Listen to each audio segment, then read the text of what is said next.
ભાઈ સાહેબ, ખરેખર હું તો કંટાળી જઈ તમારા બધાની વેઠો કરીને. વિચારું છું કે 2-4 દિવસ પિયર જતી આવું. હા બરાબર છે, તું પિયર જતી હે, હું પણ પિંપળ ઓટો મારતો આવું. ભાઈ તો આમાં પિંપળ ચાથી વચ્ચે આવી? બસ તમારે તો કંઈક વાત હોય એટલે સીધી પિંપળ જ.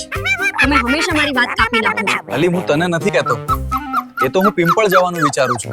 તમારે કશું જ વિચારવાનું આવતું નથી. આવવું હોય તો ચૂપચાપ મારી સાથે આવો, નહીં તો અહીં પડ્યા રહો. તું તારા પિયર જાય તો હું મારા પિયર ના જાઉં. નહીં જવાનું એટલે નહીં જવાનું. આ વિષયમાં વધારે લપ કરવી મને નથી ગમતી. એમ કે ને, તને મારી ખુશી જોવાતી નથી, પણ તને એમાં તકલીફ શું છે? મને તકલીફ જ છે. બસ નહીં જવાનું એટલે નહીં. મા બાપે ખૂબ ભણાવ્યો, ભણેલી છોકરી સાથે લગ્ન કર્યો. બોલો આમાં શું કાંદા કાઢ્યા? બસ ચૂપ હવે. એ તો હું છું તે બધું પાર પાડ્યું.